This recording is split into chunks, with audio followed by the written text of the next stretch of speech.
Hi అండి, welcome to my channel. నేను మీ Lakshmi.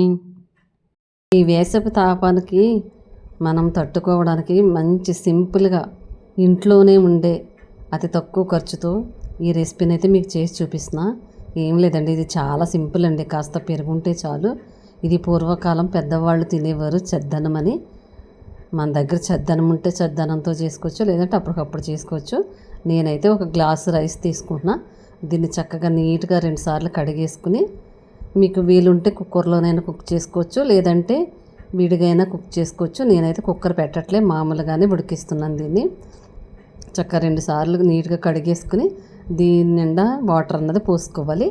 Water పోసుకున్నాక rice అన్నది మనం కుక్ చేసేసుకుని పక్కన పెట్టేసుకుందాం.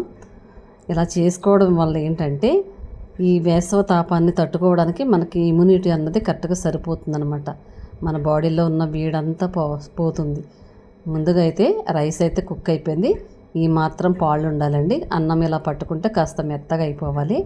మరీ పలుగ్గా ఉన్నా కూడా అంత రైస్ అన్నది మన పెరుగుకి మ్యాచ్ అవ్వదన్నమాట. అలాగే మనం రైస్ వంచిన గంజి అయితే ఉంది కదా, ఈ గంజిని మాత్రం పారపోయకూడదు.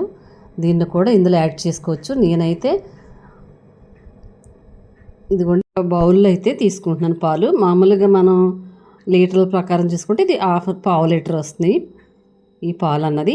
ఈ పాలు కాస్త గోరువెచ్చగా ఉన్నప్పుడే ఇందులో మిక్స్ చేసేసుకుని, మనం ఏదైతే గంజి ఉన్నదో ఆ గంజిని కూడా మనం తీసుకున్న పాలకు సమానంగా తీసుకుని చక్కగా ఇందులో వేసేసి పెరుగు అన్నది కాస్త యాడ్ చేసుకుంటే ఇది చక్కగా తెల్లరేపాటికి మంచిగా తోడుకుంటుంది. ఇది నైట్ పెట్టుకుని మార్నింగ్ తింటే మాత్రం చాలా హెల్దీ, అలాగే బాడీ కూడా చాలా కూల్గా ఉంటుంది. పూర్వీకులు దీన్నే ఎక్కువగా బ్రేక్ఫాస్ట్లా తీసుకునేవారండి.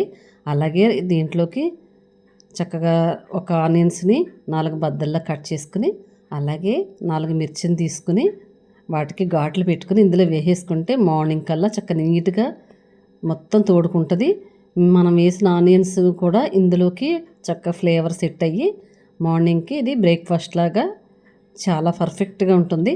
ఇది పూర్వీకులు టిఫిన్లా తినేవారండి. అప్పుడంటే టిఫిన్లు ఉండేవి కాదు, ఇప్పుడైతే టిఫిన్లు అన్ని వెరైటీలు వచ్చింది. చూసారా ఎంత చక్కగా తోడుకుందో.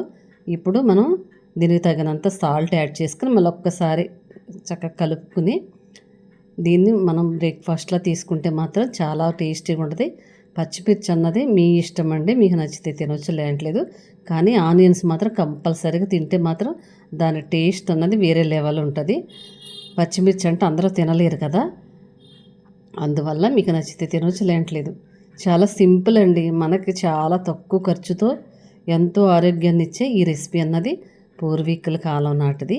దీన్ని ప్రతి ఒక్కరూ కనీసం రోజు కాకపోయినా వారానికి ఒకసారి 2 సార్లన్నా తీసుకునేటట్టు చూస్తే మన ఆరోగ్యం మన చేతుల్లోనే ఉంటుంది.